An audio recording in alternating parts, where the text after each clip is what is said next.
on Friday. To me, she seemed quite calm. She was sort of putting her coat down on the floor and sort of performing a yoga pose. It just seemed a bit odd at this time because obviously it's starting to get dark. I got nightmares in my head, I fear thoughts build up until I can't. My mind fills up into a creature, and it haunts me somewhere much deeper. I got nightmares in my head, Hello and welcome to True Crime Rocket Science, the most authentic voice in true crime. Sunset in Norwich right now is 3:40 p.m. 6 days ago, when dog walker Rosie Richards saw 55-year-old Gaynor at 4 p.m. in Wensum Park, well, Gaynor had already removed some of her clothing and she seemed to be doing yoga. The sun had already been down at that point for 20 minutes, and you heard in the clip that it was already getting dark.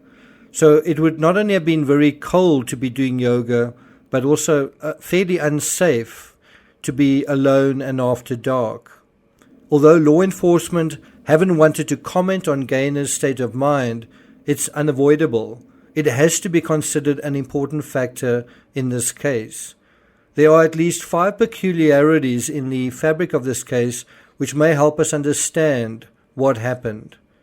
Before we get to that, if you haven't subscribed to the channel, please do. Welcome to the hundreds of you who have recently subscribed. If you're enjoying this episode, please like, share, leave a comment. You can also hit the thanks button, and let's get started. So we're going to look at 5 peculiarities, starting with the first one, leaving work early. What would be peculiar about that?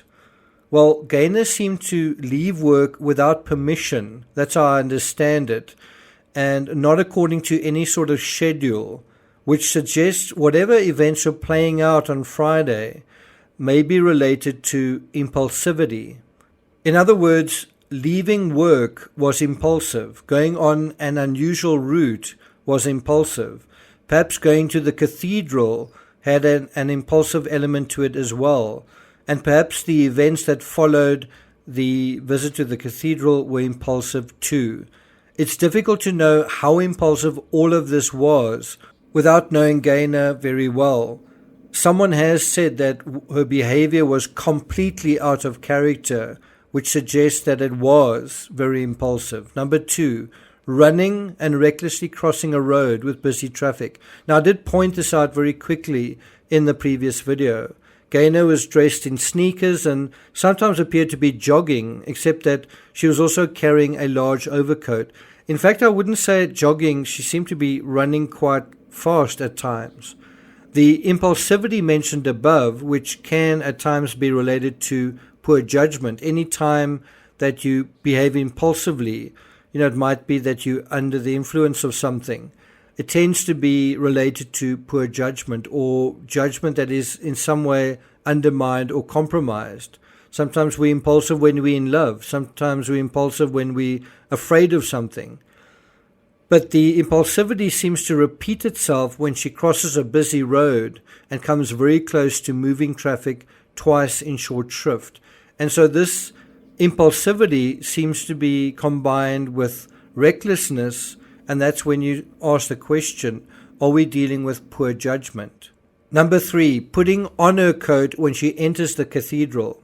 Norwich was quite cold last Friday, although it wasn't the coldest day of the week by any means. Putting on her coat before she enters the cathedral also seems strange, or doesn't it? Wouldn't one do the opposite? Wouldn't you take off this big coat when you go inside? It could be that she ran herself warm, and so by the time that she got there, she felt that she was warm, but she was going to cool down now that she wasn't running, or that perhaps she wanted to appear presentable, perhaps to someone specific. Perhaps she was meeting someone there, or perhaps just in general she wanted to be presentable to those inside the cathedral. But if she had run herself warm, why on earth would you go inside a building and put your coat on? Also, just after sunset would have been one of the coldest times of the day, quite close to freezing, and thus one of the worst times of day to be outside doing yoga? And why would she remove her rings to do that as well? Number 4, out of character. The words out of character are repeated several times in articles I've read. A police spokesman actually said it was apparently completely out of character what she was doing, but also said we're not going to be drawn on her state of mind. And I think that was something that people didn't want to talk about in the Nicola Bulley case as well. And I think it is a hard thing, a difficult thing, to talk sympathetically, sensitively, and authentically about someone else's state of mind in the rough area of the mainstream media and the rougher terrain of social media. I think it's something that's difficult to do in a way that is going to be very helpful. It's almost like doing surgery with a spoon. You may remember in the Nicola Bulley case, a welfare check, referred to as a wellness check in America, preceded her death by less than 2 weeks. When her alcohol use was mentioned, I think there was a lot of people very unhappy that this was private information that was given out. And I think you perhaps have a similar situation in this case, that there are certain issues that are private and regarded as private, and may also be related to health issues. And I guess culturally, you might say, well, that is private information. The police would want to ask her husband, Clive, about Gaynor's state of mind, especially going into Christmas and New Year, which can sometimes be psychologically difficult for a lot of people. Did she have children leaving the nest? Was she happy at her work? They'd want to be asking those sorts of questions. And then the final point I want to bring up, disrobing.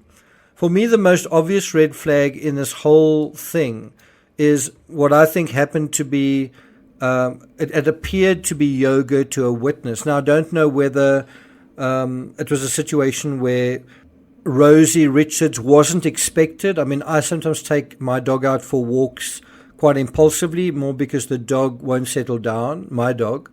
And so perhaps Gaynor was surprised to that there was someone else in the area at the time. And I think there might be an insight there that Gaynor was somewhere where no one, where you wouldn't expect anyone to be after sunset. You don't really expect to see people in a park or walking their dog after the sun's gone down. And so that was probably surprising. And perhaps when she saw Rosie, perhaps she pretended to be doing yoga. It's also possible that she was doing yoga, it just doesn't seem, it seems a little bit odd, as Rosie said, for someone to be doing that at that time of day in that kind of situation. The question then is, what may have happened and what Gaynor may have done, what did she do perhaps also impulsively after the yoga? The disturbing thing about removing her clothes is that's the sort of thing someone could also do when you go for a swim, along with not having your phone on you. And that's another intertextuality with the Nicola Bulley case. I know what you're thinking. Taken individually, these peculiarities may not seem particularly worrying, but taken together, cumulatively, and within the context that Gaynor's been gone for now 6 days, and meanwhile she's gone, but the rings, the clothing, her phone, her glasses, all of that was found, but not Gaynor.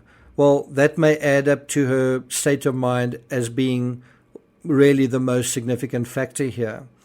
One would also imagine that if law enforcement were able to map Gaynor's movements on CCTV, they've also been able to exclude a pattern of a third party, of anyone else moving towards her or with her at the same time. Thank you for listening, and I'll see you guys next time.